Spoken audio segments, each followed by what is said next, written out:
Hello and welcome to Top Story. For US Senator Hillary Clinton, it's time to stand or fall. She's lost 11 straight contests to Barack Obama, her rival for the Democratic Party nomination for the White House. Today she will have to make a dramatic comeback and win convincingly in either Texas or Ohio to stay in the race. Both states are rich in delegates which decide the nominee at the party convention in August. It's an uphill struggle for the woman who was seen as the favourite a few months ago. So what went wrong? And can she bounce back? To discuss this, I'm joined by Alison Smale, the managing editor of the International Herald Tribune. Thank you very much for being on Top Story. What's at stake here for Clinton in terms of her career? Well, I mean, pretty obviously, she is now in a tighter and tighter contest for whether she will succeed in being the Democratic nominee for president in November. Her campaign has set up today, though, quite cleverly, I think, emailing reporters yesterday to say, with all of Obama's advantages in what the Clinton campaign sees as overly favorable press coverage, with advantages in campaign funding, and with his sort of the momentum that he has built up with his 11 straight victories, that anything less than a sort of supremely convincing win in all 4 states must be considered a feat for Obama today. I think that signals Hillary Clinton's real determination to fight on. If Texas falls one way and Ohio the other, we also have Rhode Island and Vermont voting today.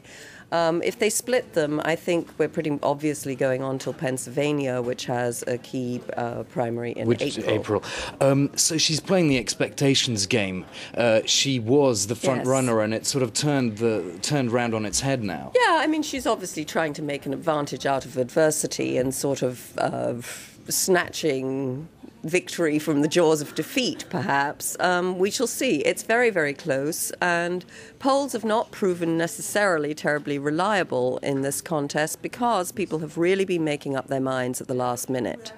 It's also fairly unpredictable who exactly turns out. Obama has managed to mobilize a great many young voters, and the enthusiasm is palpable. Whether that actually translates into people going to vote, you can't tell, and that makes the polling all the more uncertain. Can you tell us a bit about her strategy in these 2 key states? Well, obviously in Texas, she has tried to appeal very heavily to Hispanics. They're a big factor there, and she had a clear advantage with Latino voters.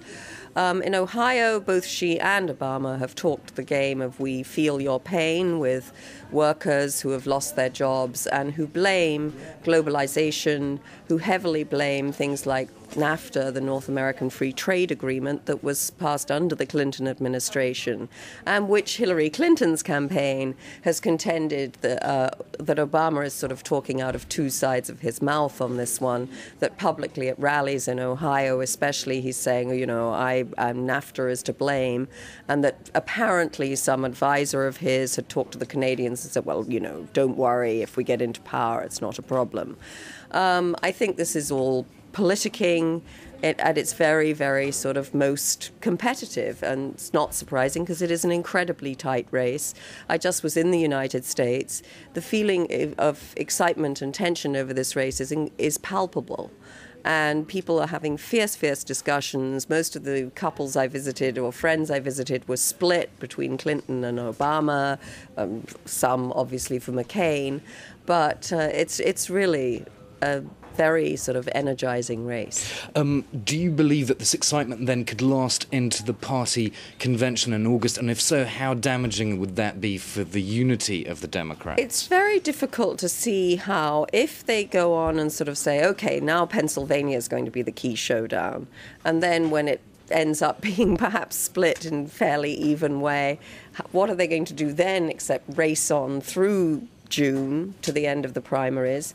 Then it does come down to the so-called superdelegates, the sort of elders of the Democratic Party. This system was set up in order to avoid kind of backroom cigar smoking dealings at conventions.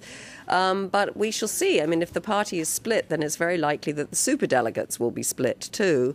And how you then avoid a showdown, it's hard to see. Meanwhile, on the Republican side, John McCain looks set to really become the very clear nominee. His challenge, of course, will be, first of all, to excite Republican voters who have been turning out in far less numbers than Democrats in these primaries. And also, of course, to deal with the criticism from conservatives that he is not conservative enough for them. So could he really capitalise on the Clinton-Obama fight if it does go down to the wire? I mean, that would give him time to unite Republicans. Yes, I mean, I think Republicans would rally to the cause, and it's going to be very exciting to watch what happens on the Democratic side, because obviously the Democrats are super aware of the fact that this is really their race to lose, that they have a very unpopular incumbent Republican president who isn't running again, neither is his vice president, so they don't come with any advantages of already being in office. It really ought to be their election, they feel, and yet there is palpable nervousness that once again, somehow, this will slip away from them. So there could be pressure on either Clinton or Obama, depending on who emerges with an advantage over the next few weeks, really for the sake of party unity and for the sake of a victory in November, to call it a day. How's McCain doing in proving his conservative credentials at the moment, would you say? I think it's a little difficult to tell. He had a brief bump when the New York Times reported that he had had some kind of, relationship, romantic or not, unclear, with a female lobbyist, and that his advisors had warned him off this. He came out very strongly denying that there was anything irregular about this, and that briefly did give him the sort of Rush Limbaughs of this world, the conservative radio commentators and so on, saying, you see, it doesn't matter how much you cozy up to the media, people like the New York Times, well-known bastion of left-wing liberalism, are bound to do you down. Okay.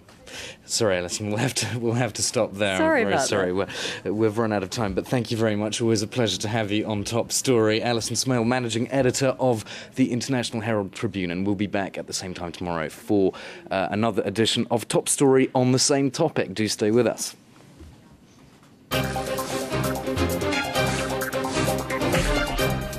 Story, a program dedicated to international news, was brought to you by Le Monde.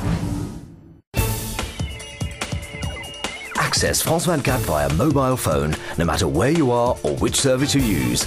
France24's innovative offer allows you to follow the news on your phone with audio and video feeds. So thanks for watching France24. These are our top stories this hour. A day after pledging to push for a peace deal by the end of 2000. Access live transmissions, all the latest news, weather updates and economic reports by simply dialing +33 825 1024. Live 24-hour news coverage in 3 languages on your phone is now possible thanks to France24 dialing +33 825 1024.